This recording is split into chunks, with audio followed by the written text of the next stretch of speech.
दोस्तों जय हिंद, नमस्कार।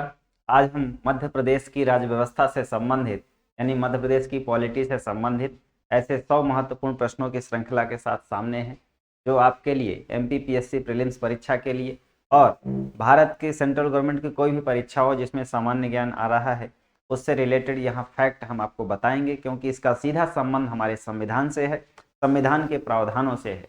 तो सीधा सा हम अपने स्टेट के बारे में यदि राज्य व्यवस्था की चर्चा करें तो मध्य प्रदेश में राजनीतिक व्यवस्था कैसी है, सरकार कैसे बनती बिगड़ती है, कैसे गठन होता है और कैसे संगठन काम करता है, इसका हम आज इस वीडियो में अध्ययन करने जा रहे हैं। और बहुत रोचक तरीके से हम आपको फैक्ट बताते चलेंगे, जो आपके प्रश्न के उत्तर के अलावा भी उस उत्तर के इर्द गिर्द, उसके सराउंडिंग, उसके स्पष्टीकरण में अपना योगदान देते हैं। तो दोस्तों हम सीधे अपने इस पॉलिटी सेक्शन के प्रश्नों की सीरीज को चर्चा के साथ आगे बढ़ाते हैं। ठीक है, पहला प्रश्न है, मध्य प्रदेश की प्रथम विधानसभा की कार्यावधि थी। तो दोस्तों विधानसभा और विधान परिषद ये राज्य विधानमंडल के अंग माने जाते हैं, और उन्हीं में से जो विधानसभा होती है वो निचला सदन कहलाता है, जिसके सदस्य जनता द्वारा डायरेक्ट चुनकर सीधे सदन में भेजे जाते हैं। तो पहला कार्यकाल कब से कब तक था ये पूछा गया है, क्योंकि मध्य प्रदेश का गठन जो है 1 नवंबर 1956 को हो गया था। ठीक है, मध्य प्रदेश का गठन जो है कब हुआ था? मध्य प्रदेश का गठन हुआ था 1 नवंबर 1956 को, और 1 नवंबर 1956 से मार्च 1957 तक, 1 नवंबर 1956 से मार्च 1957 तक इसकी कार्यावधि थी।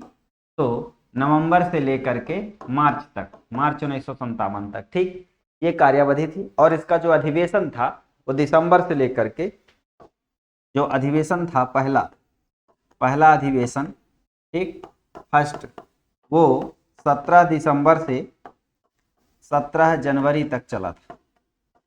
ठीक, दिसंबर मतलब 1956 और जनवरी मतलब 1957। ठीक है, अधिवेशन यानी बैठक सत्र चला था, जबकि कार्यावधि नवंबर से मार्च तक थी। ठीक है, चलिए आगे बढ़ते हैं।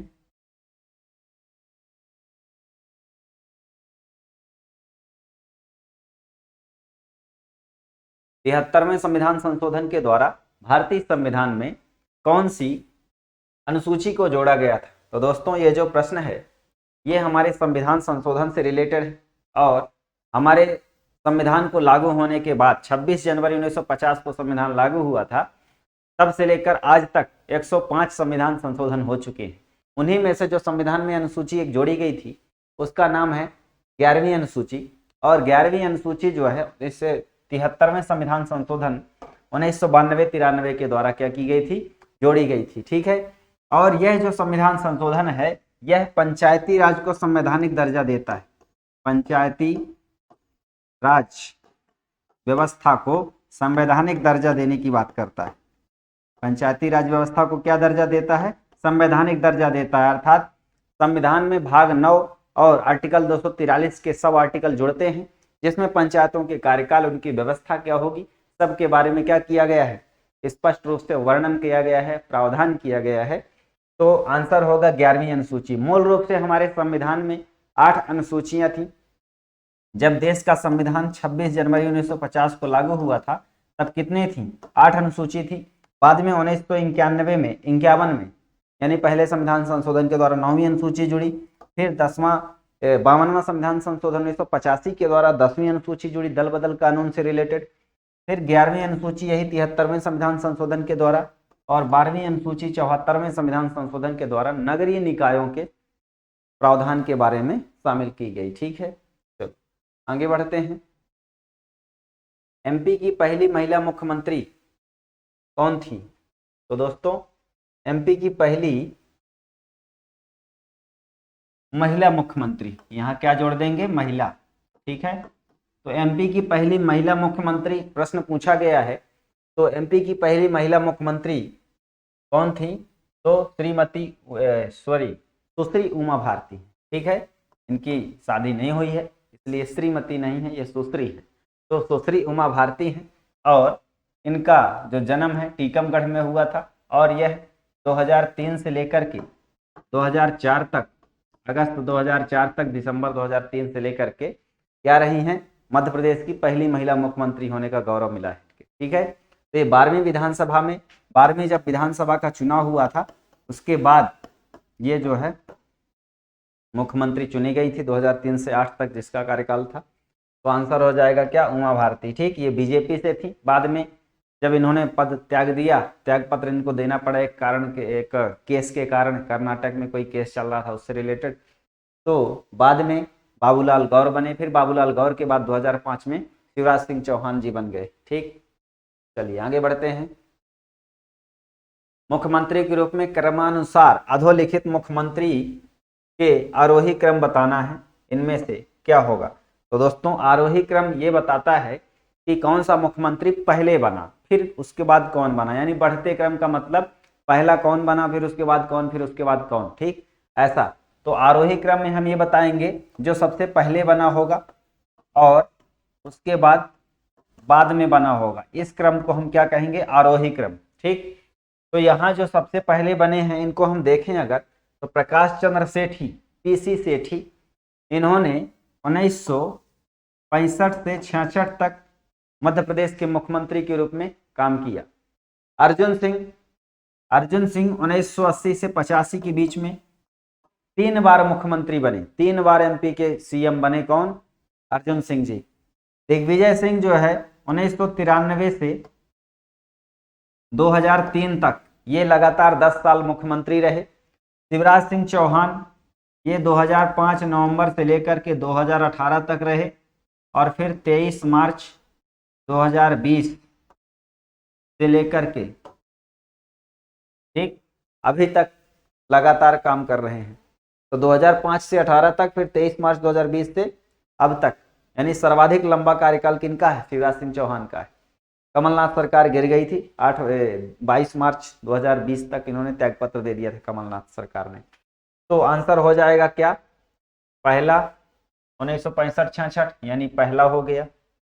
फिर उसके बाद कौन सा आ जाएगा, 1985-86 80-85, तो 1 2 फिर 3 फिर 4, तो यानी ये जो क्रम है ये बिल्कुल सही दिया हुआ है, इसी के अनुसार इनका क्रम हो जाएगा कि 1 2 3 4 आंसर हो जाएगा। आगे बढ़ते हैं।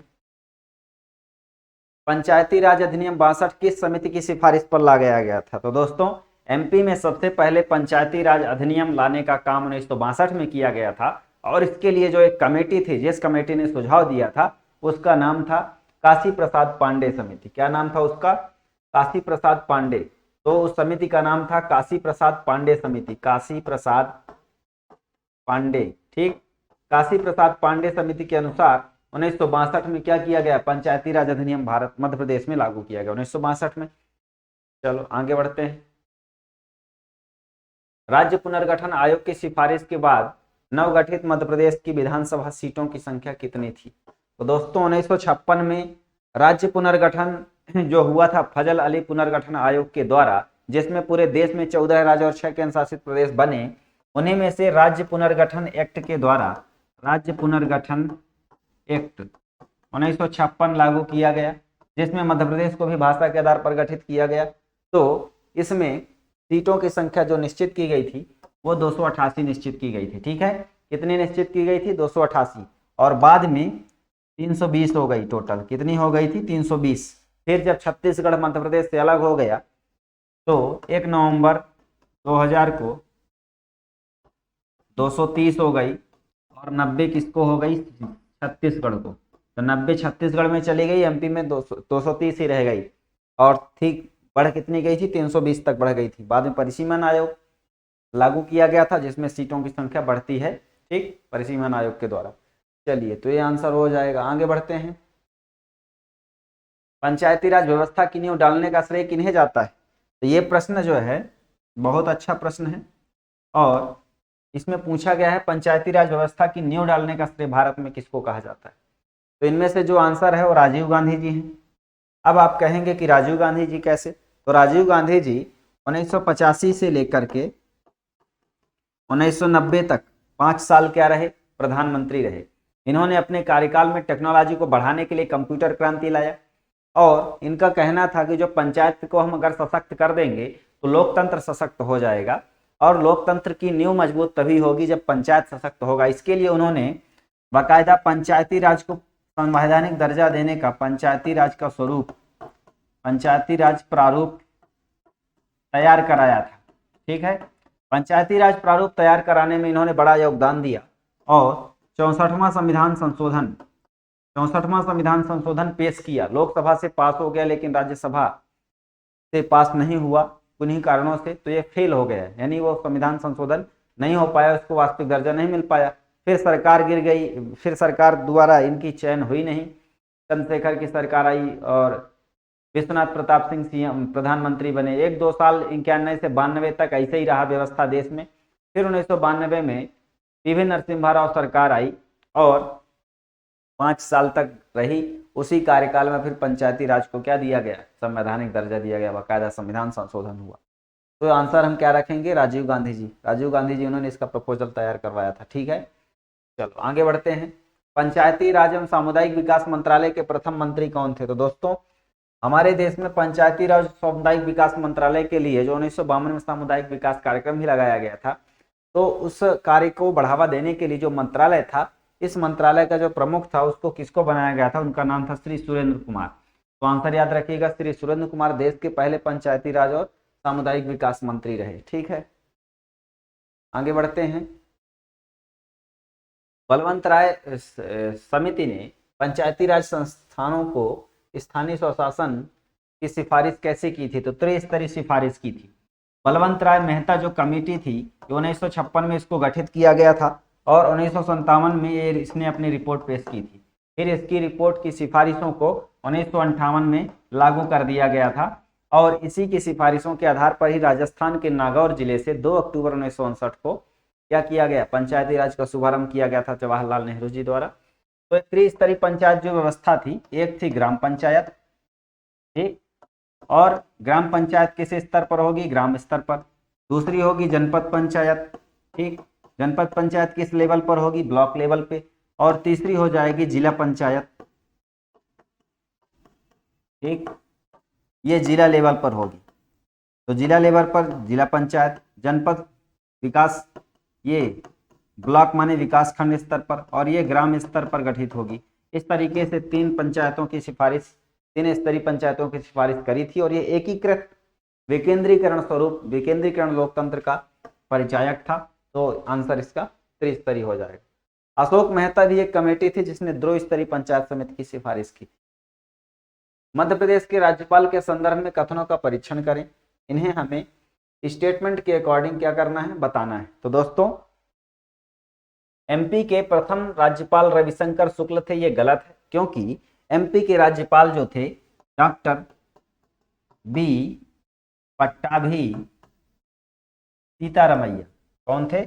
बी पट्टाभी सीतारमैया। ठीक, इन्होंने कांग्रेस का इतिहास लिखा, कांग्रेस के बड़े नेता रहे।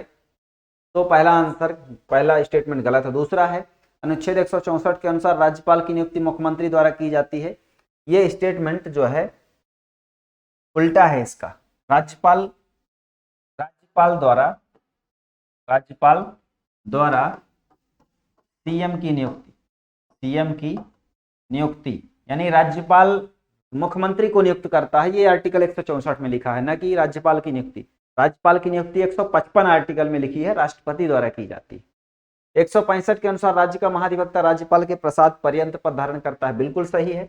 आर्टिकल 165 महाधिवक्ता की बात करता है, एडवोकेट जनरल की बात करता है। एडवोकेट जनरल वही होता है जैसे केंद्र में महान्यायवादी अटॉर्नी जनरल होता है। इसका मतलब यह राज्य सरकार का सरकारी वकील होता है। जहां भी राज्य सरकार के कोई मुकदमे होते हैं उन पर ये न्यायिक पहल करता है एक प्रकार से और साक्ष्य रखता है। तो ये महाधिवक्ता जो होता है राज्य सरकार द्वारा नियुक्त करवाया जाता है, अर्थात जो मंत्रिपरिषद होगी, मुख्यमंत्री होगा, उसके पसंद का व्यक्ति होगा और बाकायदा राज्यपाल उसको नियुक्त करेगा, क्योंकि राज्यपाल का काम ही है कि मंत्रिपरिषद की सलाह अनुसार काम करना। आर्टिकल 213 के अनुसार राज्यपाल को अध्यादेश जारी करने की शक्ति है। तो अध्यादेश एक प्रकार का ऑर्डिनेंस है, एक प्रकार का कानून है जो तब लागू किया जाता है, तब लाया जाता है जब सदन यानी विधानसभा जो है अपने सत्र में ना हो, बैठक में ना हो और जरूरत हो कि ऐसा कोई कानून लाया जाए, ऐसी कोई व्यवस्था लाई जाए, तब राज्यपाल कानून बना सकता है। उसको अध्यादेश कहते हैं और उसको बाकायदा जो मंत्रिमंडल होता है वो तैयार करवाता है। राइट, तो आंसर हो जाएगा, पूछ रहा है कि इसमें से सही कथन कौन सा हो जाएगा? तो सही हो जाएंगे 3 और 4, तो ऑप्शन सी हो जाएगा। 3 और 4 सही है, पहला और दूसरा गलत है। आगे बढ़ते हैं। मध्य प्रदेश की पहली महिला राज्यपाल कौन थी? तो दोस्तों एमपी की अगर पहली महिला राज्यपाल के बारे में पूछ रहे हैं तो हमें बताना पड़ेगा कि एमपी की पहली महिला राज्यपाल कौन थी। तो एमपी की पहली महिला राज्यपाल होने का गौरव सरला ग्रेवाल जी को है, और सरला ग्रेवाल जी 1989 से 1990 के बीच लगभग 1 साल ये राज्यपाल रही हैं। और सरला ग्रेवाल का नाम मध्य प्रदेश की राज्य व्यवस्था में इस दृष्टि से लिया जाएगा कि ये पहली महिला राज्यपाल हैं और 1989 से 90 तक इन्होंने अपना कार्यकाल संभाला था। ठीक है, ध्यान रखिएगा। आगे बढ़ते हैं। अभी हमने बात कर ली थी पहली सीएम की, तो सुश्री उमा भारती जी, उनके अलावा अभी कोई महिला सीएम नहीं बनी अब। ठीक है, आगे बढ़ते हैं। एमपी में अब तक कितनी बार राष्ट्रपति शासन लागू किया गया था? दोस्तों राष्ट्रपति शासन जो होता है, राष्ट्रपति शासन आर्टिकल 356 के उल्लंघन के आधार पर लागू किया जाता है। आर्टिकल 356 में यह लिखा है, यदि किसी भी राज्य में कानून व्यवस्था अच्छी नहीं होगी, कानून के अनुसार शासन नहीं चल रहा होगा, या सरकार का गठन अनियमित होगा, सरकार बहुमत खो देगी, अर्थात सरकार के पास जो मेजोरिटी है वो अगर लगे राज्यपाल को कि इसने अपना बहुमत खो दिया है, क्योंकि उसके जो पक्षकार सदस्य होंगे, जो उसको समर्थन देने वाले सदस्य होंगे, यदि बाहर से उस पर खिलाफत कर देंगे, तो ऐसी स्थिति में विपक्ष भी दबाव डालेगा। तो अगर राज्यपाल को लगे कि इसने अपना बहुमत खो दिया है, तब उस स्थिति में सरकार चलाना संभव ना हो, तब राष्ट्रपति शासन की सिफारिश कौन करेगा? राज्यपाल करेगा। किससे करेगा? राष्ट्रपति से। तब राष्ट्रपति क्या करेगा? राष्ट्रपति शासन लगा देगा वहाँ, और वहाँ राष्ट्रपति शासन लगने पर राज्यपाल ही उस सरकार का प्रमुख हो जाएगा। ठीक है, केंद्र के प्रतिनिधि के रूप में। तो पूछा गया है कि कब लगाया गया है, तो 3 बार लगाया गया है। 3 बार में पहली बार लगाया गया था 1977 में, दूसरी बार 1980 में लगाया गया था, और तीसरी बार 1990 में लगाया गया था। ठीक है, तो 1977 से 78, 80 से 81 और 90 से 92 तक 3 बार लगाया गया था। ध्यान रखिएगा, 3 बार। ठीक है, चलो आगे बढ़ते हैं। भारत में पंचायती राज प्रणाली का शुभारंभ कब हुआ था? तो दोस्तों हमने स्पष्ट रूप से बताया है इसको कि पंचायती राज प्रणाली का शुभारंभ कब हुआ था। तो देखिए 2 अक्टूबर 1959 वह शुभ दिन था जब राजस्थान के नागौर जिले में, नागौर के राजस्थान में नेहरू जी द्वारा, पंडित जवाहरलाल नेहरू जी के द्वारा प्रधानमंत्री रहते हुए, कहाँ? राजस्थान के नागौर जिले से त्रिस्तरीय पंचायती राज का शुभारंभ हुआ था राजस्थान से, और बाद में फिर 1 नवंबर 1959 को आंध्र प्रदेश से भी प्रारंभ हुआ था। इस तरीके से ये स्टेटमेंट पहला सही हो जाएगा। ठीक, चलो आगे बढ़ते हैं। राज्य के मुख्य सचिव के संदर्भ में प्रमुख कथन बताएं, तो क्या हो जाएगा? राज्य का जो प्रमुख सचिव होता है, चीफ सेक्रेटरी, वो क्या होता है भैया? ये पूछा गया है। तो यह मुख्यमंत्री का सलाहकार होता है, उसकी आंख और कान होता है, तो जाहिर सी बात है। प्रशासनिक अधिकारी होता है, बहुत एक्सपर्ट होता है कई मामलों में, तो मुख्यमंत्री को सलाह भी देता है और जानकारी भी देता है। इसे संकट काल में राज्य का नर्व सिस्टम कहा जाता है। अर्थात जब मुख्यमंत्री संकट काल में हो, अर्थात उसे जब राज्य की व्यवस्था, शासन व्यवस्था के समक्ष कुछ संकट उत्पन्न हो गया हो, तब उसको अच्छी सलाह देने का कार्य जो करता है वो सचिव करता है, क्योंकि वही प्रशासनिक बॉडी का प्रमुख होता है। राज्य लोक सेवा से चयनित मुख्य पदाधिकारी होता है, बिल्कुल सही है। ये जो पब्लिक सर्विस कमीशन होता है, इसके द्वारा चयनित व्यक्ति होता है। सभी स्टेटमेंट इसको फुलफिल करते हैं, तो सभी कथन सही है। आगे बढ़ते हैं। मध्य प्रदेश राज्य लोक सेवा आयोग के संदर्भ में सही कथन, तो क्या बताना है? असत्य कथन क्या है? तो दोस्तों इनमें से गलत कथन कौन सा है? राज्य पुनर्गठन अधिनियम 118 के तहत, जो राज्य पुनर्गठन अधिनियम 1956 हुआ था, उसकी धारा 118 के तहत एमपीपीएससी का गठन किया गया है। बिल्कुल सही है। अगर कोई राज्य बनेगा तो उस राज्य में एक प्रशासनिक मशीनरी, अर्थात राज्य सेवा अधिकारियों का चयन हो, इसके लिए अधिकारी चयन करने के लिए एक संस्था है, उसको नाम दिया गया है स्टेट पीएससी। तो एमपीपीएससी जैसे एमपी में गठित हुई है, वो धारा 118 के तहत गठित हुई है, और ये राज्य पुनर्गठन अधिनियम 1956 की धारा 118 के तहत। इसका गठन का प्रावधान संविधान के अनुच्छेद 315 में है। बिल्कुल सही है। इसमें लिखा है कि हर राज्य के लिए और केंद्र के लिए एक पब्लिक सर्विस कमीशन होगा जो प्रशासनिक अधिकारियों की नियुक्ति करेगा। मतलब नियुक्ति के लिए जो उनकी चयन परीक्षा है उसको आयोजित करेगा। इसने 1958 से परीक्षा का संचालन प्रारंभ किया। बिल्कुल सही है, पहली परीक्षा 1958 में हुई थी एमपीपीएससी के। और दोस्तों जो एमपीपीएससी की परीक्षा दे रहे हैं वो समझ लें कि यही संगठन जो एमपीपीएससी है वो इसी एक्ट के तहत गठित हुआ था और यही परीक्षा ले रहा है, हर साल ले रहा है। पीवी दीक्षित इसके प्रथम अध्यक्ष थे। ये गलत है क्योंकि प्रथम अध्यक्ष जो थे वो थे डीवी रेगे। डीवी रेगे इसके प्रथम अध्यक्ष थे, इसीलिए ये पीवी दीक्षित वाला कथन गलत हो जाएगा। आगे बढ़ते हैं। राज्य में राज्यपाल की नियुक्ति के संदर्भ में सरकारीय आयोग की प्रमुख सिफारिशें क्या थी? तो दोस्तों इसको समझ लें, सरकारीय आयोग क्या था। सरकारीय आयोग एक ऐसा आयोग था जो रणजीत सिंह सरकारिया की अध्यक्षता में गठित हुआ था और यह एक प्रकार के प्रशासनिक सुधार आयोग था और यह एक प्रकार का केंद्र राज्य संबंधों के बारे में सुधार करने, सिफारिश करने की बात करने वाला आयोग था। तो रणजीत सिंह सरकारिया इसके अध्यक्ष थे और यह आयोग 1983 में गठित हुआ था।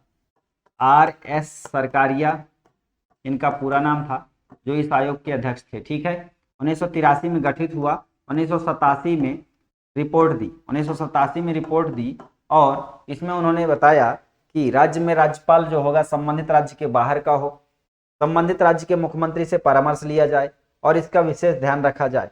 ये सभी सिफारिशें जो है लाई गई थी और सरकारी आयोग का कहना था कि जब राज्यपाल को नियुक्त किया जाता है किसी भी राज्य में, वहाँ के मुख्यमंत्री से थोड़ा पूछ लिया जाए और उस राज्यपाल को नियुक्त किया जाए जो उस स्टेट का मूल निवासी ना हो। ठीक है, चलो आगे बढ़ते हैं। इस अनुच्छेद में प्रावधान है कि राज्यपाल की पदावधि के दौरान उसके प्रति किसी भी कोर्ट में सुनवाई, दंडात्मक कार्यवाही नहीं की जाएगी। तो ये राज्यपाल और राष्ट्रपति का विशेषाधिकार है, ये संवैधानिक विशेषाधिकार है। क्या है ये? संवैधानिक विशेषाधिकार। वैसे विशेषाधिकार सिस्टम एक प्रकार से असामाजिक माना जाता है क्योंकि समानता के सिद्धांत का उल्लंघन करता है, लेकिन ये राष्ट्रपति और राज्यपाल राज्य के सबसे प्रमुख होते हैं, इसलिए संविधान में इन दोनों के लिए एक संवैधानिक प्रावधान किया गया है विशेषाधिकार का, जिसमें ये अगर पद में है तो इनके खिलाफ कोई भी दंडात्मक कार्यवाही नहीं की जाएगी और व्यक्तिगत आचरण के मामलों में, व्यक्तिगत मामलों में, दीवानी मामलों में इन पर सुनवाई हो सकती है, लेकिन इसके लिए पहले पेश होने के लिए पहले 2 महीने पहले सूचना देनी पड़ेगी कि आपके खिलाफ ऐसा कुछ अभियोग है। ठीक है, तो 361 राष्ट्रपति और राज्यपाल से रिलेटेड है, ध्यान रखिए। आगे बढ़ते हैं। मध्य प्रदेश के किन नगरों को महापौर को कैबिनेट मंत्री का दर्जा दिया गया है? तो जो महापौर होता है वो नगर निगम का प्रमुख होता है, इसका चयन जनता द्वारा डायरेक्ट होता है। तो इनमें जो इंदौर का महापौर है ये नगर निगम, भोपाल नगर निगम, जबलपुर नगर निगम, ग्वालियर नगर निगम और उज्जैन नगर निगम, इन सभी 5 नगर निगम का जो महापौर होगा, जो जनता द्वारा डायरेक्ट चुना जाएगा, इनको राज्य सरकार द्वारा कैबिनेट मंत्री का दर्जा देने का प्रावधान सन 2002 से क्या किया गया है? इसको लागू किया गया। तो आंसर हो जाएगा सभी। ठीक है, 5 का। चलो आगे बढ़ते हैं। मध्य प्रदेश के मुख्यमंत्री के संबंध में आरोही कालक्रम को पहचाने। तो आरोही कालक्रम को पहचानना है तो इसमें क्या हो जाएगा आंसर? आरोही कालक्रम को पहचानने के लिए हम इसमें देखेंगे कि जो सबसे पहले फिर बाद में, ये होता है यहाँ आरोही क्रम का मतलब। ठीक, तो यहाँ सबसे पहले कौन बना था? सबसे पहले उमा भारती 2002 से 3, 2003 से 4 तक, फिर बाबूलाल गौर 2004 से 5 तक, और फिर शिवराज सिंह 2005 से 18 और फिर 2020 से अब तक चल रहे हैं। ठीक है, तो पहला आंसर हो जाएगा। आगे बढ़ते हैं।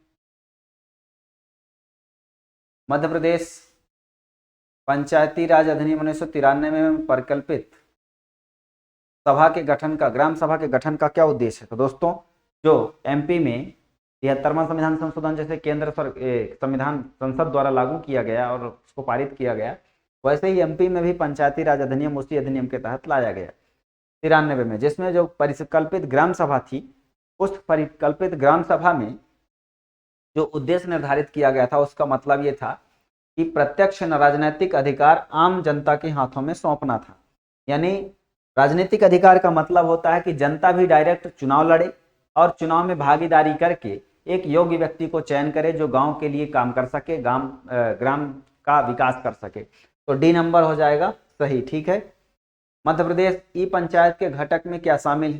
तो दोस्तों एमपी ई पंचायत का मतलब होता है जो भी प्रदेश की जो ग्राम पंचायतें हैं उनका जो भी विकास डेटा है उसका एक इलेक्ट्रॉनिकली दस्तावेज में उसको संरक्षित कर दिया जाएगा और सारी चीज़ों को उसमें अपडेट कर दिया जाएगा पोर्टल में। तो ई पंचायत का मतलब होता है इलेक्ट्रॉनिक रूप से, डिजिटल रूप से पंचायतों का पूरा डेटाबेस उसमें इकट्ठा करना।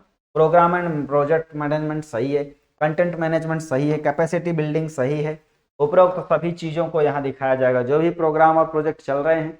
ठीक है। तालाब निर्माण, सड़क निर्माण, कुआं निर्माण, सब कुछ कंटेंट मैनेजमेंट जो भी चीज़ें उसमें डाली जा रही हैं उन सब का बाकायदा दस्तावेजीकरण यहाँ प्रस्तुत किया जाएगा। कैपेसिटी बिल्डिंग, क्या क्या चीज़ों की निर्माण क्षमता है प्रदेश की जो हर ग्राम पंचायत उसकी क्या क्या विशेषता है वो सब चीज़ें इसमें दिखाई जाएंगी। ठीक है।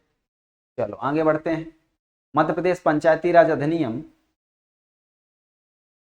निधि निर्माण संबंधी प्रावधान कब लागू किए गए थे? तो दोस्तों इनमें प्रश्न पूछा गया है कि जो एक्ट 1993 था उसमें निधि निर्माण का मतलब जो पैसा है, फंड है, उसका क्रिएशन कैसे होगा, ठीक, वो कैसे डेवलप किया जाएगा, इसके बारे में जो प्रावधान है कब लागू किए गए थे। तो इसके लिए इस एक्ट में संशोधन हुआ था। इस एक्ट में क्या किया गया था? संशोधन। और वह संशोधन जो लागू किया गया था 28 दिसंबर 1996 से, सन 18 दिसंबर 1996 से इसमें क्या किया गया था कि जो फंड होगा, फंड और आरक्षण, तो SC ST OBC का कितना आरक्षण होगा, फंड कैसे मुहैया कराया जाएगा पंचायतों को, इन सब के बारे में ये 28 दिसंबर 1996 को 6वां संशोधन किया गया था इस कानून में और ये चीजें जोड़ी गई थी। ठीक है। चलो आगे बढ़ते हैं। मध्य प्रदेश विधानसभा के प्रथम नेता प्रतिपक्ष कौन थे? तो दोस्तों हमने बात की थी पहले प्रश्न में। पहला प्रश्न ये था कि पहली विधानसभा का कार्यकाल कितना, कार्यावधि कितनी थी? तो 56 से 57 तक थी, 1 साल।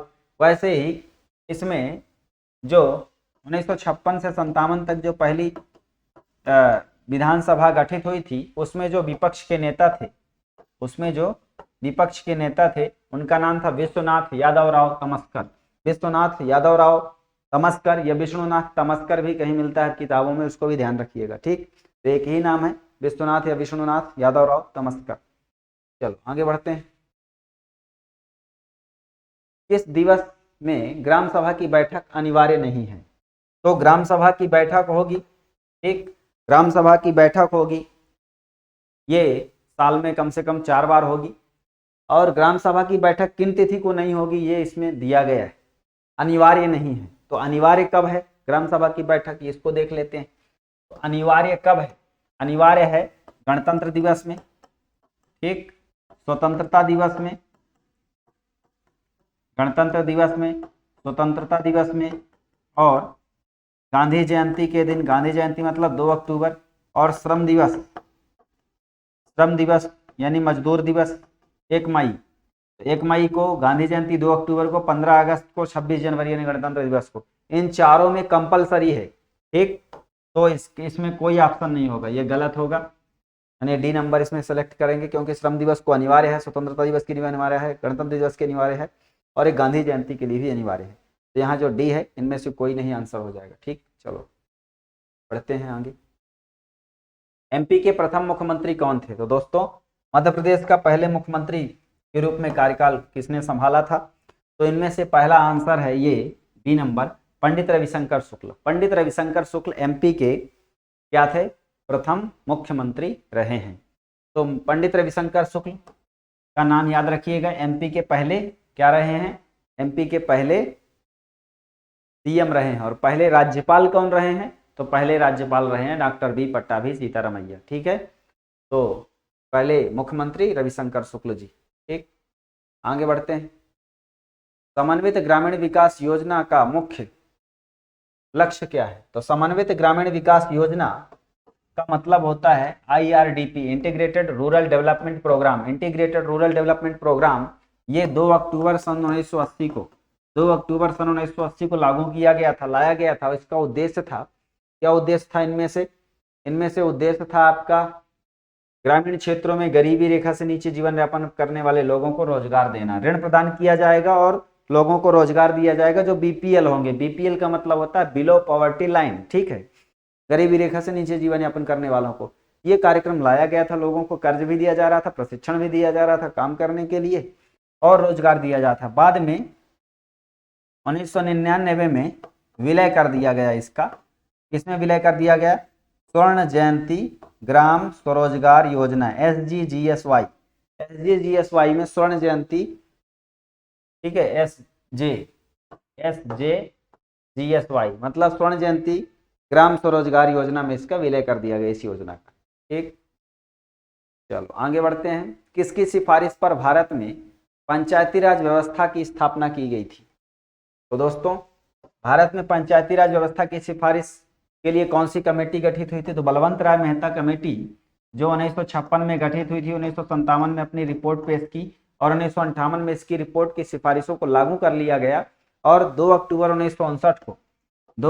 1959 को राजस्थान के नागौर जिले से पंचायती राज का शुभारंभ कर दिया गया।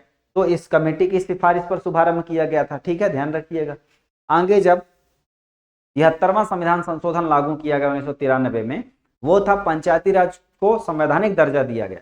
तो संवैधानिक दर्जा देने की बात जो कमेटी ने की थी उसका नाम था लक्ष्मीमल सिंघवी कमेटी, पीके थोंगन कमेटी। पहली बात उन्होंने बात की थी लक्ष्मीमल सिंघवी, ठीक है। चलो आगे बढ़ते हैं। जिला पंचायत के गठन के लिए न्यूनतम जनसंख्या कितनी होनी चाहिए? तो दोस्तों, जिला पंचायत जो है एक जिला स्तर पर तब गठित होगा जब उस जिले क्षेत्र की जनसंख्या में 50,000 जनसंख्या हो। तो 50,000 का अगर न्यूनतम जनसंख्या है तो वहां जो है जिला पंचायत गठित किया जाएगा। और इसमें जो वार्ड संख्या होगी, वार्ड संख्या को सदस्य संख्या भी बोला जाता है, ठीक है। माने इसमें एक वार्ड से एक सदस्य चुना जाएगा। तो वार्ड संख्या इसकी होगी 10 से लेकर के 35 तक। तो यानी एक जिला पंचायत के अंतर्गत, एक जिला के अंतर्गत जो भी पंचायत प्रमुख होंगे उनमें सदस्य जो चुने जाएंगे पूरे जिले में लगभग कम से कम 10 से लेकर अधिकतम 35 तक। जहां जनसंख्या 50,000 है वहां 10 चुने जाएंगे, यानी 5,000 की जनसंख्या पर एक, ऐसा, ठीक। तो ध्यान रखेंगे। एक ग्राम पंचायत में एक प्रधान होगा, कई ग्राम पंचायतें मिलेंगी, लगभग 4-5 ग्राम पंचायत, तो एक जनपद पंचायत बनेगा। एक जनपद पंचायत मतलब एक सदस्य चुना जाएगा। फिर पूरे ब्लॉक में जनपद पंचायतें होंगी, ऐसे 10 से 25 वार्ड होंगे, 10 से 25 सदस्य पूरे वार्ड में, पूरे ब्लॉक में चुने जाएंगे। और पूरे जिले में लगभग 10 से 35 क्या होंगे? जिला पंचायत सदस्य होंगे। और जिला पंचायत सदस्य का एक वार्ड होगा, यानी एक क्षेत्र होगा जहां से वो चुना जाएगा। लगभग वहां 5,000 की जनसंख्या पर एक चुना जाता है, कम से कम, उससे अधिक भी होगी जनसंख्या, ठीक है। तो इस तरीके से ये ध्यान रखेंगे, ये 50,000 की कम से कम जनसंख्या होनी चाहिए, उस जिले में इसका गठन होगा और 10 से 35 वार्ड संख्या होगी, ठीक। चलो, मध्य प्रदेश के प्रथम न्यायाधीश, मुख्य न्यायाधीश कौन थे? तो एमपी का जो हाई कोर्ट है वो जबलपुर में है। और उस जबलपुर में जो हाई कोर्ट के प्रथम मुख्य न्यायाधीश बने थे, हमारा मध्य प्रदेश 1 नवंबर 1956 को गठित हुआ। तो उस समय प्रथम मुख्य न्यायाधीश कौन बने थे? मोहम्मद हिदायतुल्ला। मोहम्मद हिदायतुल्ला जो है 1956 से लेकर के 1958 तक क्या रहे? मध्य प्रदेश के चीफ जस्टिस रहे। और 1968 से लेकर के 70 तक ये CJI भी रहे। बाद में इसी कार्यकाल में वह कार्यवाहक राष्ट्रपति के रूप में भी देश का कार्य किया। बाद में फिर अपने कार्यकाल के बाद, सेवानिवृत्त होने के बाद, ये देश के उपराष्ट्रपति 5 साल तक रहे हैं। ऐसे महान व्यक्ति रहे, ध्यान रखिएगा, ठीक है। चलो आगे बढ़ते हैं। मध्य प्रदेश के अधोलिखित राज्यपालों को उनके पद ग्रहण की तिथि के अनुसार बढ़ते क्रम में बताना है। तो पद ग्रहण की तिथि के अनुसार बढ़ते क्रम में मतलब पहले कौन पद ग्रहण किया, फिर कौन किया, फिर कौन, ऐसा। तो इसमें देखिएगा कौन पहले पद ग्रहण किया है, ठीक। तो सबसे पहले बात करते हैं केसी रेड्डी की। केसी रेड्डी 1965-66 में राज्यपाल रहे। निरंजन नाथ वांचू 1977-78 में, 77-78 में निरंजन नाथ वांचू रहे। इसके अलावा श्री राम प्रकाश गुप्त जो है 2003 से 4 तक रहे, और भगवत दयाल शर्मा ये जो है 1980 से 81 तक रहे। तो ध्यान रखिए, केसी रेड्डी सबसे पहले 1965-66 में बने, फिर निरंजन नाथ वांचू बने 77-78 में, फिर भगवत दयाल शर्मा 1980-81 में, फिर राम प्रकाश गुप्त 2003-04 में बने। तो इस तरीके से इसका जो क्रम हो जाएगा बढ़ते क्रम में 1 4 3 2 पहला नंबर। ठीक, इनमें से जो भगवत दयाल शर्मा हरियाणा के मुख्यमंत्री भी रहे हैं, ध्यान रखिएगा, हरियाणा के मुख्यमंत्री तो पहले मुख्यमंत्री, और ये मध्य प्रदेश के राज्यपाल बने थे। ठीक, राम प्रकाश गुप्त उत्तर प्रदेश के मुख्यमंत्री रहे, ध्यान रखिएगा। निरंजन नाथ वांचू सतना से थे, और ये प्रथम ऐसे राज्यपाल रहे हैं एमपी के जो मध्य प्रदेश के ही रहे हैं, और एक प्रशासनिक अधिकारी भी रहे। सतना में जन्म हुआ था इनका, और मध्य प्रदेश के राज्यपाल भी बने। एकमात्र ऐसे राज्यपाल हैं जो उसी प्रदेश में जन्मे हैं और यहीं राज्यपाल बने हैं। ठीक है, निरंजन नाथ वांचू। आगे बढ़ते हैं। मध्य प्रदेश की विधानसभा सदस्यों की संख्या कितनी है? तो दोस्तों एमपी के विधानसभा सदस्यों की संख्या कितनी है ये पूछा गया है, तो ये 230 है। ठीक है, और 2000 से पहले, 2000 से पूर्व जब छत्तीसगढ़ का बंटवारा नहीं हुआ था तब 320 थी। जब छत्तीसगढ़ बट गया तो 90 चली गई छत्तीसगढ़ में, 90 वहाँ विधानसभा सदस्य संख्या, अपने यहाँ 230 है। और एक आंग्ल भारतीय सदस्य नियुक्त होता था राज्यपाल द्वारा, लेकिन अब हटा दिया गया 104वां संविधान संशोधन के द्वारा। ठीक है, चलो भैया आगे बढ़ते। मध्य प्रदेश उच्च न्यायालय की मुख्य पीठ जबलपुर का निर्माण किसने कराया था? तो मध्य प्रदेश की जो जबलपुर पीठ है इसका निर्माण किसने कराया था ये पूछा गया है। तो राजा गोकुलदास एक व्यापारी थे, महेश्वरी व्यापारी, और इन्होंने 1889 में एक बिल्डिंग बनवाई, और वही बिल्डिंग जो है हमारी जबलपुर उच्च न्यायालय बनी, मध्य प्रदेश की उच्च न्यायालय बनी। ठीक, तो उनका नाम था राजा गोकुलदास। चलो आगे बढ़ते हैं। हाँ, 74वें संविधान संशोधन अधिनियम के द्वारा भारत में संविधान में कौन सी अनुसूची जोड़ी गई? वह अनुसूची है 12वीं अनुसूची। इसमें 18 विषय प्रदान किए गए हैं। 18 विषय जैसे झुग्गी बस्तियों का पुनर्निर्माण करना, शहर की नालियों का निर्माण करवाना, शहर की सड़कों का निर्माण करवाना, शहर में पुस्तकालय, वाचनालय, ठीक है, इन सब की व्यवस्था करना, शहर में जो पार्क वगैरह हैं, ठीक है, उनकी व्यवस्था करना, इसके अलावा पार्किंग वगैरह की व्यवस्था करना, ठीक, उद्यान बनवाना, लोगों के लिए व्यायामशालाएं बनवाना, शिक्षा व्यवस्था, ये सारी चीज़ों को ये नगरीय निकायों को काम करने के लिए नगर निगम, नगर पालिका, नगर परिषद, नगर पंचायत को सौंपे गए हैं, और इसके लिए 74वां संविधान संशोधन उनको संवैधानिक दर्जा देता है। 12वीं अनुसूची में उन संस्थानों को, उन निकायों को काम करने के लिए जो विषय दिए गए हैं उन पर वो काम कर सकते हैं। ठीक, तो ये 12वीं अनुसूची उससे रिलेटेड है। आगे बढ़ते हैं।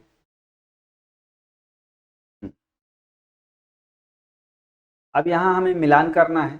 मिलान ये करना है कि एक तरफ दिया गया है राज्य और दूसरे तरफ दिया गया है लोकसभा सीटें। कौन से राज्य में कितनी लोकसभा सीटें हैं ये पूछा गया है। तो मध्य प्रदेश में 29 लोकसभा सीटें हैं, महाराष्ट्र में 48 लोकसभा सीटें हैं, ध्यान रखिएगा, छत्तीसगढ़ में 11 हैं और गुजरात में 26 हैं। ठीक है, तो ये लोकसभा सीटें मतलब लोकसभा सांसद कितने चुने जाते हैं पूरे मध्य प्रदेश में। एक जिले से मतलब नहीं होता लोकसभा सदस्य का। लोकसभा सदस्य एक संसदीय लोकसभा क्षेत्र से चुना जाता है, और उसका निर्धारण कैसे होता है? उसका निर्धारण निर्वाचन आयोग द्वारा समय समय पर जब घोषित किया जाता है परिसीमन, तो उस परिसीमन के द्वारा निर्धारित किया जाता है कि कितनी जनसंख्या पर कितना, कौन से सांसद, कितने सांसद चुने जाएंगे। ठीक है, और यह एक निर्धारित नहीं होता कितने साल बाद होगा। हालांकि पिछली बार 84वां संविधान संशोधन 2021 द्वारा निर्धारित कर दिया गया है कि 2026 तक परिसीमन नहीं होगा, 2026 के बाद होगा और फिर सीटों की संख्या बढ़ेगी। तो यहाँ पास मध्य प्रदेश में लोकसभा सदस्यों की संख्या 29 है, यानी 29 सदस्य चुने जाएंगे, और एक संसदीय क्षेत्र में कई जिले शामिल हो सकते हैं। ठीक है, छत्तीसगढ़ में 11, गुजरात में 26 और महाराष्ट्र में 48। ठीक है, अगर सबसे ज़्यादा बात करें भारत में सबसे ज़्यादा लोकसभा सीटें कहाँ हैं, तो 80 हैं। 80 कहाँ है? यूपी में। ठीक, तो ध्यान रखिएगा। आगे बढ़ते हैं। पंचायतों के लिए working group on panchayat and cooperative committee, इसका पंचायतों के लिए working group on panchayat and cooperative संबंधित अध्ययन के लिए किस कमेटी का गठन किया गया था? तो दोस्तों पंचायतों का कार्य कैसे हो रहा है, पंचायतों को सहकारिता के माध्यम से कैसे हम सशक्तिकरण कर सकते हैं, इस पर सिफारिश देने के लिए जो कमेटी गठित हुई थी उसके अध्यक्ष थे श्री एस डी मिश्रा, और उन्हीं के नाम पर एस डी मिश्रा कमेटी नाम उसका हुआ था। क्या नाम था? श्री SD मिश्रा समिति। चलो, देश का पहला डिजिटल हाई कोर्ट। तो देश का पहला डिजिटल हाई कोर्ट सन 2017-18 में मध्य प्रदेश सरकार द्वारा प्रारंभ किया गया। तो मध्य प्रदेश राज्य एक ऐसा राज्य है जहां सन 2017-18 में मध्य प्रदेश हाई कोर्ट को क्या बनाया गया है, डिजिटल हाई कोर्ट बनाया गया। इसके जो डॉक्यूमेंट हैं वो डिजिटल रूप से वेबसाइट पर अपलोड कर दिए जाएंगे। लोग अपने केस की जानकारी जो है ऑनलाइन ले सकते हैं और स्टेटस देख सकते हैं केस का। ठीक है, तो डिजिटल रूप से आप अपनी गवाही दे सकते हो, साक्ष्य दे सकते हो, इसके लिए ऑनलाइन सुनवाई भी कर सकते हो अपने साथ में। ठीक है, तो इस तरीके से 2017-18 में यह लागू करने वाला MP पूरे भारत का पहला हाई कोर्ट है। चलो आगे बढ़ते हैं। मध्य प्रदेश पंचायती राज अधिनियम 1993 में द्वितीय संशोधन कब किया गया है? तो दोस्तों MP में जो 1993 के कानून के द्वारा जो पंचायती राज अधिनियम 1993 में लागू किया गया, 30 दिसंबर 1993 को पारित और 25 जनवरी 1914 को लागू किया गया, उसमें दूसरा संशोधन कब हुआ? तो दूसरा संशोधन इसमें हुआ है 23 दिसंबर सन 1994 को। 23 दिसंबर 1994 को दूसरा इसमें संशोधन किया गया था। संविधान संशोधन नहीं, राज्य सरकार द्वारा किया गया था, ये विधानमंडल के द्वारा 23 दिसंबर सन 1994 को किया गया था, ध्यान रखिएगा। चलो आगे बढ़ते हैं। एक तरफ दिया गया है नगर निगम अधिनियम के अनुसार कमिश्नर क्या होता है? तो मध्य प्रदेश सरकार द्वारा, मध्य प्रदेश विधानमंडल के द्वारा 1956 में नगर निगम अधिनियम लागू किया गया। नगर निगम अधिनियम 1956, जिसमें जो कमिश्नर होगा, आयुक्त होगा वो नगर निगम का, वो क्या होगा? तो वह प्रधान कार्यकारी अधिकारी होगा। प्रधान कार्यकारी अधिकारी का मतलब होता है चीफ एग्जीक्यूटिव ऑफिसर। ठीक, CEO कौन होगा? नगर निगम का CEO होगा आयुक्त, कमिश्नर, और उसका जो वेतन होगा, वेतन ये राज्य सरकार द्वारा नहीं दिया जाएगा, ये जो है निगम के संचित कोष से, निगम के संचित कोष से इसको वेतन दिया जाएगा। ठीक है, ध्यान रखिएगा। और ये नगर निगम कमिश्नर होता है, ये लोक सेवा अधिकारी होता है। ठीक, चलो अटल किसान महापंचायत। अटल किसान महापंचायत जो है कार्यक्रम कब लगाया गया था? तो दोस्तों अटल किसान महापंचायत कार्यक्रम MP गवर्नमेंट द्वारा, शिवराज सिंह चौहान द्वारा, जो मुख्यमंत्री हैं उनके द्वारा 15 जुलाई सन 2012 को भोपाल के जम्बूरी मैदान में आयोजित किया गया था। कहाँ आयोजित किया गया था? भोपाल में आयोजित किया गया था। कहाँ? जम्बूरी मैदान में। ठीक है, तो भोपाल के जम्बूरी मैदान में 15 जुलाई सन 2012 को किसान महापंचायत आयोजित की गई थी। इस तरीके से मध्य प्रदेश के मुख्यमंत्री के द्वारा अलग अलग समुदायों के लिए, अलग अलग वर्गों के लिए ऐसे महान कार्यक्रम आयोजित किए जा रहे हैं। आप इनको तिथि के साथ याद रख लें, क्योंकि आने वाली परीक्षाओं के लिए ये महत्वपूर्ण है। ठीक है, मध्य प्रदेश जिला योजना समिति अधिनियम कब लगाया गया था? तो दोस्तों मध्य प्रदेश में जिला योजना समिति एक्ट जो है ये 1995 में लागू किया गया था, लाया गया था। इसका आधार ये था कि मध्य प्रदेश में जो जिला हैं, अलग अलग जिला की अलग अलग समस्याएं हैं, इसीलिए उन जिले की जो समस्याएं हैं उनको चिन्हित कर लिया जाए और उन समस्याओं के अनुसार वहां का विकास कार्यक्रम, एजेंडा, ब्लूप्रिंट तैयार किया जाए, प्लानिंग की जाए। इसके लिए यह योजना समिति लाई गई थी। बाद में इसको समाप्त भी कर दिया गया था। ठीक है, चलो आगे बढ़ते हैं। किस राज्य में एकल स्तरीय पंचायत राज की व्यवस्था है? तो दोस्तों एकल स्तरीय पंचायती राज की व्यवस्था का मतलब केवल यहाँ पंचायत समिति है जो काम करती है, और इसमें असम में 2 स्तर, कर्नाटक में 2 स्तर की है, उड़ीसा में भी 2 स्तर हैं, और जम्मू कश्मीर में 1 स्तर है। तो जम्मू कश्मीर इसका क्या हो जाएगा? आंसर हो जाएगा। 1 स्तरीय पंचायत है। यहाँ जम्मू कश्मीर के अलावा केरल भी है, केरल के अलावा सिक्किम है, सिक्किम के अलावा त्रिपुरा है, त्रिपुरा के अलावा मणिपुर है, और मणिपुर के अलावा जम्मू कश्मीर भी है। ठीक है, तो इस तरीके से हो जाएगा आंसर। आगे बढ़ते हैं। पंचायती राज अधिनियम 1993 के अनुसार क्या हुआ है इसमें? तो इसमें 1993 में पंचायती राज अधिनियम का कब जो है लगाया गया था, ये पूछा गया है। एमपी पंचायती राज अधिनियम 1993 का नाम मध्य प्रदेश पंचायती राज कब किया गया? तो इसका नामकरण बदल दिया गया था। पूछा गया है कब किया गया, तो ये 2001 में किया गया था। कब किया गया था? सन 2001 में किया गया था। ठीक है, चलिए आगे बढ़ते हैं। मध्य प्रदेश राज्य की प्रथम महिला समसामयिक अध्यक्ष। सामयिक अध्यक्ष का मतलब होता है प्रोटेम स्पीकर, कुछ समय के लिए, तात्कालिक समय के लिए जो नियुक्ति की गई थी, उनका नाम था श्रीमती जमुना देवी। इनका जो सिलेक्शन था ये 12 से 16 दिसंबर के लिए हुआ था 2003 में। ठीक है, तो 4 दिन के लिए ये प्रोटेम स्पीकर बनी थी। इनका काम ये था, प्रोटेम स्पीकर का काम ये होता है कि जो नए सदस्य चुने जाते हैं उनको ये शपथ दिलाते हैं, और ये अस्थायी अध्यक्ष होते हैं। स्थायी अध्यक्ष की जो चुनाव होता है उन्हीं सदस्यों के द्वारा बाकायदा किया जाता है। अगर कोई नहीं खड़ा होता तो निर्विरोध भी सदस्य चुना जा सकता है, कोई भी एक व्यक्ति। और श्रीमती जमुना देवी वही हैं, ये जो है पहली सर्वप्रथम महिला विपक्ष नेता। तो जमुना देवी सर्वप्रथम महिला विपक्ष नेता 2003 से 8 तक ये बनी रही और पहली महिला विपक्ष की नेता रही। ठीक है, ध्यान रखिएगा। जिस समय मुख्यमंत्री उमा भारती थी उसी समय ये भी जो है विपक्ष की नेता बनी थी। चलो, कौन सा प्रसिद्ध भवन चार्ल्स कोरिया के निर्देशन में डिजाइन किया गया है? तो दोस्तों, भारत भवन, जवाहर कल्प केंद्र जयपुर, गांधी मेमोरियल अहमदाबाद, सभी का चार्ल्स कोरिया एक महान डिजाइनर वास्तुकार हैं भारत के, उन्होंने इन सब का निर्माण किया था, डिजाइन किया था। इनके बाद नेक्स्ट है, इसमें पूछा गया है, एक तरफ दिया गया है आर्टिकल और दूसरे तरफ दिया गया है उनका संबंध किससे है। तो आर्टिकल में क्या लिखा है? अनुच्छेद 162 जो लिखा है वो ये बताता है कि जो राज्य की कार्यपालिका शक्ति का विस्तार है वो कहाँ तक होगा, यानी राज्य की कार्यपालिका शक्ति किसमें निहित है, राज्यपाल में कि सरकार में, इसके बारे में वर्णन करता है। 176, 213, 167, जो 167 है ये बताता है राज्यपाल द्वारा विशेष संबोधन। ठीक है, राज्यपाल द्वारा क्या बताता है?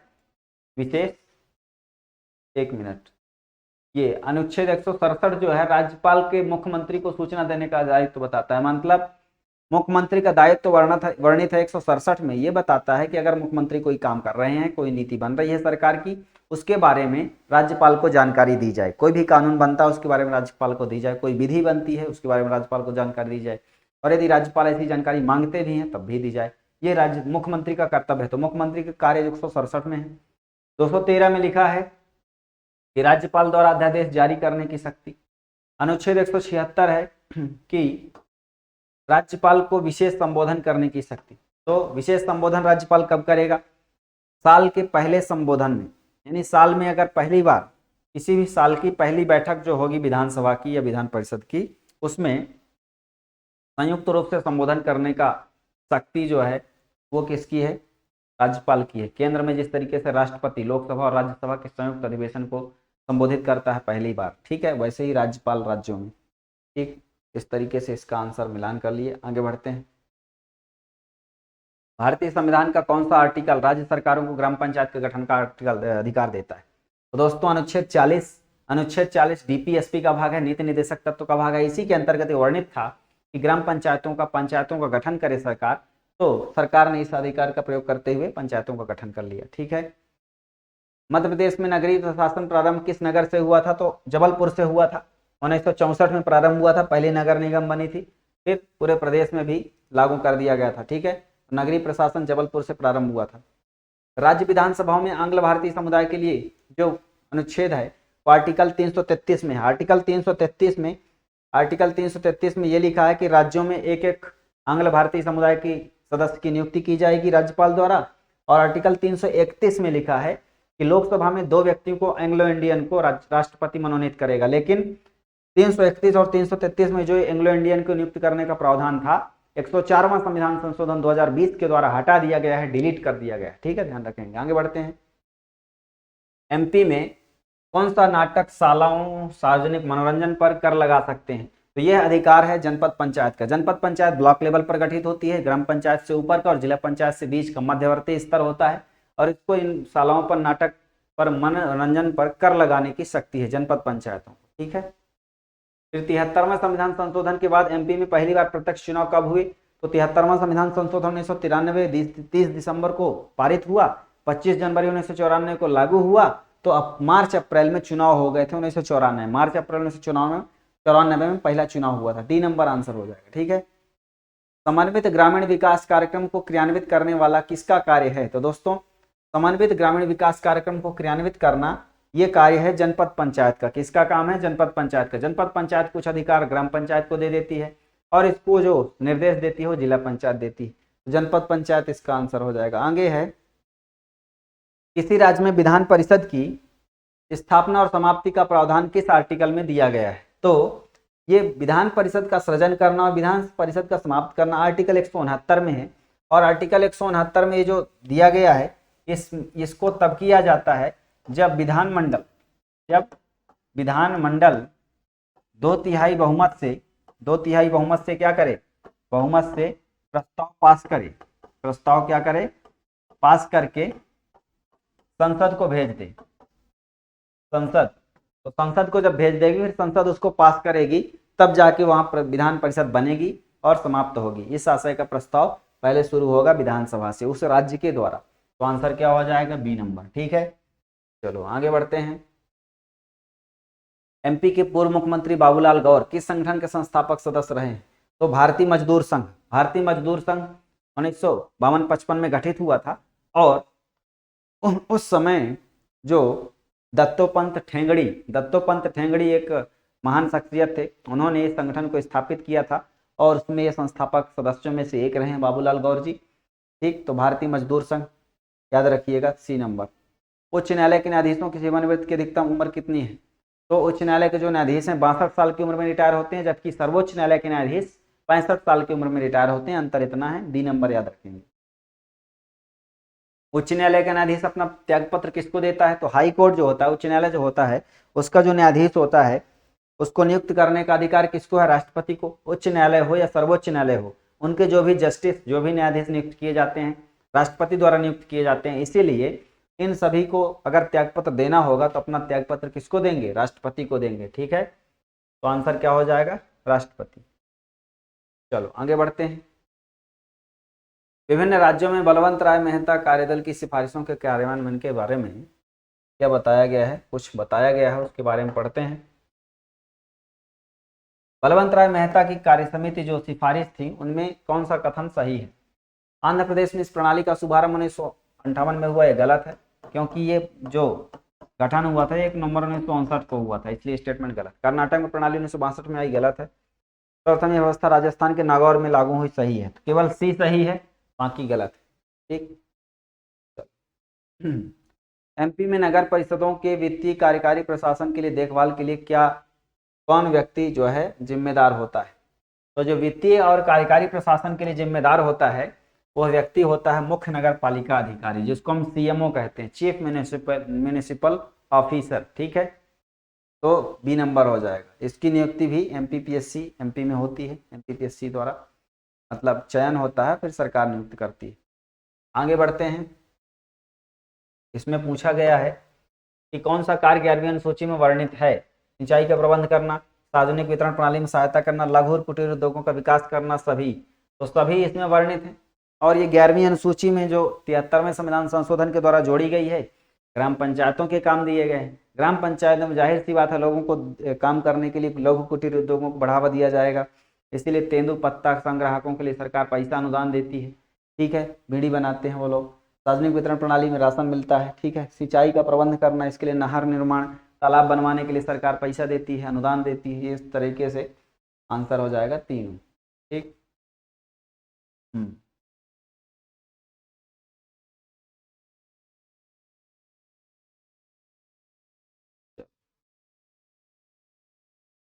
यहाँ देखते हैं कमेटी ऑन रैशनलाइजेशन। ये जो कमेटी है ये किसके लिए गठित हुई थी, ये पूछा गया है। तो कमेटी ऑन रैशनलाइजेशन जो गठित हुई थी ये एस.डी. मिश्रा समिति की अध्यक्षता में 1961 में गठित हुई थी। Sorry 1 minute. ये जो कमेटी थी कमेटी ऑन रैशनलाइजेशन, मतलब स्टैटिक्स, पंचायत स्टैटिक्स, जो भी पंचायत में अनुपात है, कितना राशि दिया जाएगा कितना नहीं दिया जाएगा, इसके बारे में रेशियो निर्धारित करने के लिए जो कमेटी गठित हुई थी उनका नाम है BR राव, GR और के संथानम एंड कोऑपरेटिव, ठीक है, SD मिश्रा समिति, और इसके अलावा VR राव, ठीक। तो इनमें से जो VR राव कमेटी है और के संथानम कमेटी है, के संथानम कमेटी रिलेटेड है आपकी इनमें से ये study working group on panchayat cooperative, ठीक, स्टडी टीम ऑन पंचायत। ये थोड़ा सा जो शब्द हैं इधर उधर हो गए हैं, इनको एक बार हम बोल के आपको बता देते हैं ये पूरा स्टेटमेंट क्या बोल रहा है। यहाँ जो दिया गया है पहला, committee on rationalisation of panchayat statics, ये पूरा है यहाँ, ठीक है। तो GR इतना यहाँ हो गया है और ये शब्द जो है पंचायत और स्टैटिक्स ये इसमें जुड़ेगा। ऐसे ही B नंबर में working group on panchayat and cooperative, ये भी उधर जुड़ेगा, ठीक, इधर साइड। फिर study team on panchayat, study team on panchayat और राज्य फाइनेंसेस, ठीक, ये जो है इधर आएगा। फिर स्टडी टीम ऑन न्याय, न्याय पंचायत, तो ये जो है ये पंचायत शब्द इधर आएगा। अब देखते हैं वर्किंग ग्रुप ऑन पंचायत, तो working group on panchayat B number का हो जाएगा यहाँ पास, B नंबर का, यानी HD मिश्रा कमेटी जो गठित हुई थी वो study group of working group on panchayat के बारे में, ठीक है, यानी पंचायतों के कार्य के बारे में निरीक्षण करने के लिए गठित हुई थी। फिर स्टडी टीम ऑन न्याय पंचायत, तो स्टडी टीम ऑन न्याय पंचायत के लिए जो गठित हुई थी उसका नाम है D नंबर ये GR राजगोपाल, GR राजगोपाल के नाम से जो कमेटी बनी थी 1962 में, न्याय पंचायत के लिए रिलेटेड थी। ऐसे ही कमेटी ऑन रैशनलाइजेशन और कमेटी टीम ऑन राज्य finances, study team on panchayat राज्य फाइनेंसेस, तो पंचायत राज को फाइनेंस के बारे में सिफारिश देने के लिए जो गठित हुई थी ये C नंबर हुई थी, ठीक, संथानम कमेटी के संथानम की अध्यक्षता में। ऐसे ही जो स्टडी टीम ऑन रैशनलाइजेशन ये जो गठित हुई थी ये VR राव की अध्यक्षता में गठित हुई थी, ये कमेटी का इनका नामकरण है, ठीक। तो इसका जो आंसर हो जाएगा ये हो जाएगा आपका पहले का तीसरा नंबर, पहले का तीसरा, दूसरे का चौथा, यानी D नंबर आंसर सही हो जाएगा, ठीक है। इस जोड़ी में से जो ऑप्शन D है 3 4 1 2 ये मिलान करेगा। आगे बढ़ते हैं। जनपद पंचायत का गठन किस स्तर पर होता है, तो इसके हमने विस्तृत चर्चा की है। ब्लॉक स्तर पर होता है जनपद पंचायत का गठन, ग्राम स्तर पर ग्राम पंचायत, जिला स्तर पर जिला पंचायत और ब्लॉक स्तर पर ब्लॉक पंचायत यानी जनपद पंचायत। मध्य प्रदेश में कब फास्ट ट्रैक कोर्ट की स्थापना हुई थी, सन 2001 में। सन 2001 में 1 अप्रैल सन 2001 से फास्ट ट्रैक कोर्ट की स्थापना हुई थी MP में, ठीक है। चलो आगे बढ़ते हैं। निम्न में से असंबंध कौन सा है, तो मध्य प्रदेश पंचायत राज एवं ग्राम स्वराज अधिनियम 1993 में लागू किया गया था, सही है। ग्राम न्यायालय 2000, भू राजस्व संहिता 1959 और 73वां संविधान संशोधन 1992, तो इनमें से पूछ रहा है कि गलत कौन सा, असंबद्ध कौन सा। तो ग्राम न्यायालय 1996 में एक्ट बना था, ग्राम न्यायालय 1996 में एक्ट बना था MP में, तो 2000 में नहीं बना था, इसीलिए ये गलत हो जाएगा, ठीक है। आगे बढ़ते हैं। पंचायती राज संचालनालय की स्थापना कब की गई थी MP में, तो 15 नवंबर सन 2007 को पंचायती राज डायरेक्टोरेट, पंचायती राज की जो संस्थाएं जो काम कर रही हैं उनके बारे में कैसा फंड दिया जा रहा है, क्या किया जा रहा है और उनका विकास कैसे हो रहा है, उस सबका मॉनिटरिंग निरीक्षण करने के लिए एक डायरेक्टोरेट है पूरे भोपाल में, मध्य प्रदेश का। तो भोपाल में 15 नवंबर 2007 को स्थापित किया गया है, B नंबर याद रखिएगा। सुशासन दिवस 25 दिसंबर को मनाया जाता है और यह भारत के पूर्व प्रधानमंत्री अटल बिहारी वाजपेयी का जन्मदिन होता है 25 दिसंबर को, ठीक। इसमें सुमेलित करना है हमें, पूछा गया है, एक तरफ दिया गया है संख्या, पूछा गया है आदिवासी विकास खंड MP में कितने हैं, तो मध्य प्रदेश में आवासीय आदिवासी विकास खंड कितने हैं? 89 हैं। कुल नगर परिषदों की संख्या कितनी है? तो 264 है। कुल संभागों की संख्या कितनी है? तो 10 है। और कुल नगर निगम कितने हैं? तो नगर निगम 16 है। इस तरीके से आंसर हो जाएगा आपका क्या? ये हो जाएगा पहले का 3 नंबर, ठीक है, पहले का तीसरा, दूसरे का चौथा और तीसरे का दूसरा, चौथे का पहला, ठीक। तो सी नंबर हो जाएगा। आगे बढ़ते हैं। किसी राज्य के उच्च न्यायालय न्यायाधीशों के वेतन भत्ते किस निधि पर भारित होते हैं? तो उस राज्य की संचित निधि पर भारित होंगे। राज्य के उच्च न्यायालय के जो न्यायाधीश होंगे उस राज्य के लिए काम कर रहे हैं, तो उस राज्य की जो संचित निधि होगी डी नंबर, उससे भारित होंगे। तो डी नंबर आंसर हो जाएगा, ठीक है। आगे बढ़ते हैं। हाँ, एमपी में कुछ दिवस मनाए जा रहे हैं और उन दिवस को सरकार ने घोषित किया है, उन्हें हमें मिलान करना है। विकास दिवस 6 अप्रैल को मनाया जाता है। पुलिस स्मृति दिवस 21 अक्टूबर को मनाया जाता है। पंचायती राज दिवस 24 अप्रैल को मनाया जाता है और नगरीय विकास दिवस 2 नवंबर को मनाया जाता है, ठीक है। चलो आगे बढ़ते हैं। राज्य निर्वाचन आयुक्त की नियुक्ति राज्यपाल द्वारा किस आर्टिकल के तहत की जाती है? तो आर्टिकल 243 टा, और अगर ये शब्द हिंदी में ना हो करके इंग्लिश में हो तो आर्टिकल 243 के, आर्टिकल 243 के अगर हो तो ये आपका आंसर हो जाएगा। और क्योंकि इसी आर्टिकल में राज्य निर्वाचन आयोग के बारे में वर्णन है और इसी के तहत निर्वाचन आयुक्त की नियुक्ति राज्यपाल करते हैं। आगे बढ़ते हैं। पंचायत दर्पण क्या है? तो पंचायत दर्पण सरकार ने पंचायतों की योजनाओं की मॉनिटरिंग और क्रियान्वयन के लिए शासन की वेबसाइट निर्मित की है, जिसमें शासन की जो योजनाएं चल रही हैं पंचायत में, क्या काम हुआ, विकास हुआ, उन सब के बारे में जानकारी यहाँ अपडेट की जाएगी। सी नंबर सही हो जाएगा, ठीक है। राज्य सूचना आयोग का गठन किस एक्ट के तहत किया गया था? तो दोस्तों सूचना आयोग किसके द्वारा बनेगा? सूचना के कानून के द्वारा बनेगा। तो इसकी धारा 15 के तहत, धारा 15 के तहत 23 अगस्त सन 2005 को गठित किया गया है एमपी में, ठीक है। चलो आगे बढ़ते हैं। राज्य विधानमंडल का ऊपरी सदन कौन सा होगा? तो जिस तरीके से जो केंद्र है और राज्य है, केंद्र में सबसे उच्च सदन कौन होता है? उच्च सदन होता है राज्यसभा और निम्न सदन होता है कौन? लोकसभा। ऐसे ही राज्य में जो होगा उच्च सदन होगा विधान परिषद, विधान परिषद, और जो निम्न सदन होगा वो होगा विधानसभा, ठीक। अब उसको उच्च सदन क्यों कहते हैं, इसको निम्न सदन क्यों कहते हैं? उच्च सदन इसलिए कहते हैं कि ये स्थायी सदन है, 6 साल एक सदस्य चुने जाते हैं, हर 2 साल में रिटायरमेंट होते हैं, लेकिन वह सदन कभी भंग नहीं होता। लेकिन लोकसभा को भंग किया जा सकता है, विधानसभा को भी भंग किया जा सकता है, इसीलिए वो उच्च सदन कहलाता है। तो उच्च सदन ये विधान परिषद होगा राज्यों में, और केंद्र में कौन सा है? केंद्र में राज्यसभा है, ठीक है। आगे बढ़ते हैं। मध्य प्रदेश में किसी एक कार्यकाल में कम समय में मुख्यमंत्री कौन रहे हैं? तो दोस्तों इनमें से जो सही आंसर हो जाएगा वो हो जाएगा अर्जुन सिंह। इनके बारे में बड़ी दिलचस्प बात है। 11 मार्च 1985 से 12 मार्च 1985 तक ये मात्र एक दिन के लिए यानी 24 घंटे के लिए क्या रहे हैं? सीएम रहे।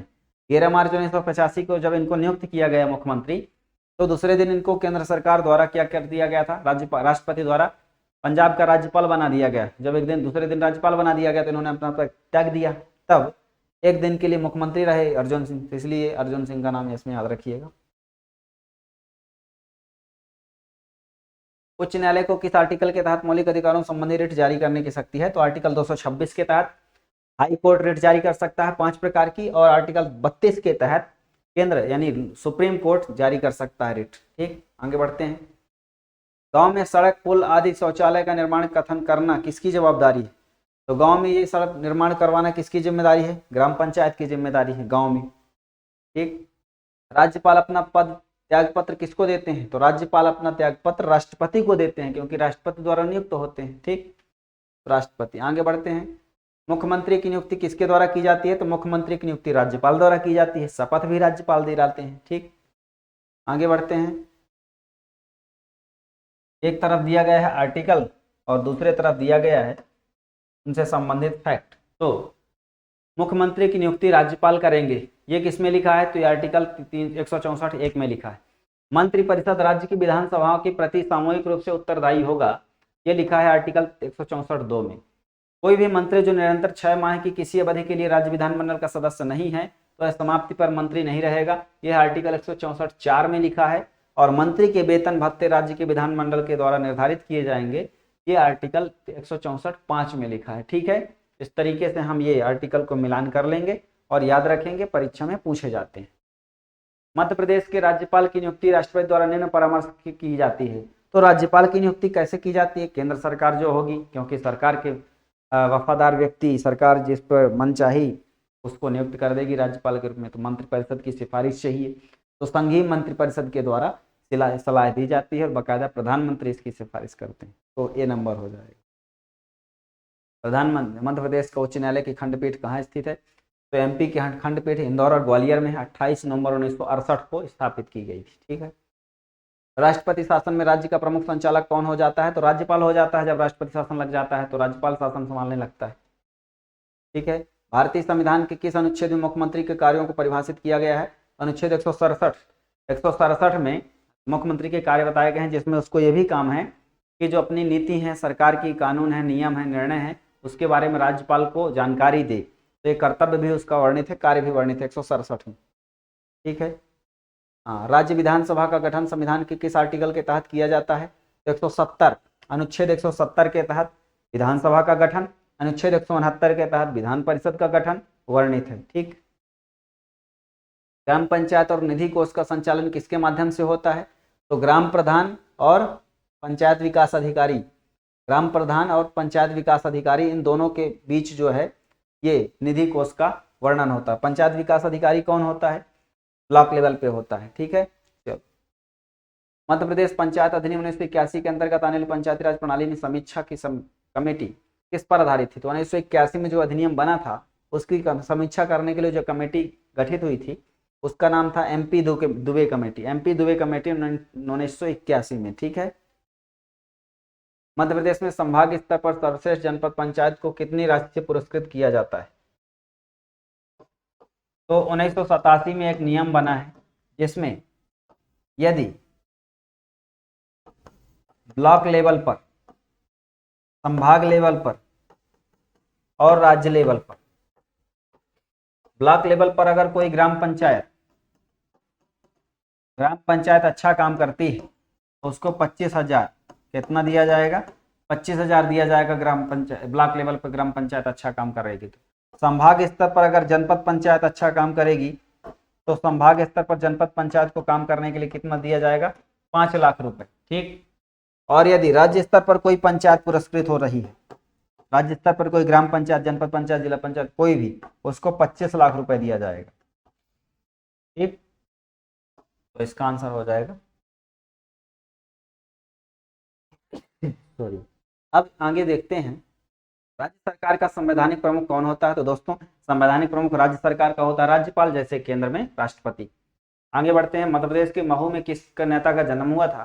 तो किस नेता का जन्म हुआ था दोस्तों? महू जो है डॉक्टर बाबा साहब भीमराव अम्बेडकर की जन्म स्थली है। यहाँ 14 अप्रैल 1891 को इनका जन्म हुआ था। महार जाति के थे ये और इनके पिताजी फिर नागपुर में दीवान थे और ये भारत के संविधान निर्माता भी कहलाए, प्रारूप समिति के अध्यक्ष रहे। राज्य की विधानसभा का सत्रावसान का आदेश किसके द्वारा दिया जाता है? तो विधानसभा का सत्रावसान करना है, सत्र आह्वान करना है, बुलाना है और उसका समाप्त करना है सत्र को, तो राज्यपाल का अधिकार है, जैसे केंद्र में संसद में राष्ट्रपति को। ठीक है। राज्यपाल विधान परिषद के कितने सदस्यों को मनोनीत कर सकता है? तो 1/6 सदस्य। दोस्तों 1/6 सदस्यों को ये मनोनीत कर सकते हैं राज्यपाल। ठीक। मध्य प्रदेश राज्य अल्पसंख्यक आयोग का गठन कब किया गया था? तो मध्य प्रदेश राज्य अल्पसंख्यक आयोग का गठन बाकायदा 1996 में एक एक्ट लगाया गया था। राज्य अल्पसंख्यक आयोग एक्ट 1996 में लाया गया, जिसके अनुसार 23 अक्टूबर 1996 को अल्पसंख्यक वर्गों के कल्याण के लिए काम करने के लिए, उस पर सिफारिश में परामर्श देने के लिए एक आयोग गठित हुआ 23 अक्टूबर 1996 को। ठीक है। आगे बढ़ते हैं। राज्य के महाधिवक्ता का कार्यकाल कितना होगा? तो राज्य का जो महाधिवक्ता होगा वो राज्यपाल के प्रसाद पर्यंत काम करता है। कैसे काम करता है? प्रसाद पर्यंत, मतलब जब तक राज्यपाल चाहे, तो इसका कोई कार्यकाल निर्धारित नहीं है। तो आंसर क्या हो जाएगा? कोई नहीं। ठीक। मध्य प्रदेश लोकायुक्त संगठन की प्रशासकीय शाखा के प्रमुख कौन होते हैं? तो दोस्तों मध्य प्रदेश की लोकायुक्त संगठन की प्रशासनिक शाखा के प्रमुख होते हैं सचिव। सचिव की नियुक्ति की जाती है जो राज्य सरकार के सचिव स्तर का अधिकारी होता है। तो सचिव आंसर हो जाएगा सी नंबर। पंचायती राज व्यवस्था के संदर्भ में कुछ बातें कही गई हैं और उनमें से हमको चेक करना है क्या कहा गया है। असत्य कथन कौन सा है? पंचायतों का कार्यकाल 5 वर्ष तय किया गया है, सही है। अनुसूचित जाति अनुसूचित जनजाति तथा अन्य पिछड़े वर्गों के लिए जनसंख्या के आधार पर आरक्षण दिया गया है, ठीक है। और राज्य के पंचायतों के 9 माह से अधिक भंग नहीं होगा। पंचायत 9 माह से अधिक समय के लिए भंग नहीं होगी। हर राज्य में एक स्वतंत्र निर्वाचन आयोग की स्थापना की गई। पंचायत 9 माह से अधिक समय के लिए भंग नहीं होगी, गलत है, क्योंकि 6 माह से अधिक समय के लिए भंग नहीं होगी। 6 माह अगर हो गया हो तो चुनाव करा लिया जाएगा। तो यह 9 माह नहीं 6 माह का बात है, ठीक है। एक तरफ दिया गया है आर्टिकल और दूसरी तरफ दिया गया उसका वर्णन। तो सदस्यों की नियुक्ति और पदावधि लोक सेवा के बारे में, लोक सेवा के बारे में बात कही गई है। सदस्यों की नियुक्ति और पदावधि के बारे में आर्टिकल 316 बताया गया है। लोकसभा के काम जो है 320 में है। लोकसभा के व्यय के बारे में 322 में है। प्रतिवेदन के बारे में 323 में है। प्रतिवेदन अपना राष्ट्रपति को देता है लोक सेवा आयोग, ठीक। आगे बढ़ते हैं। किस अधिनियम के द्वारा स्थानीय स्वशासन को एक हस्तांतरित विषय में परिवर्तित कर दिया गया था? तो स्थानीय स्वशासन को हस्तांतरित विषय के रूप में परिवर्तित कर दिया गया था भारत शासन अधिनियम 19 के द्वारा, जिसको मॉन्टेग्यू चेम्सफोर्ड सुधार कहते हैं, ठीक। चलो,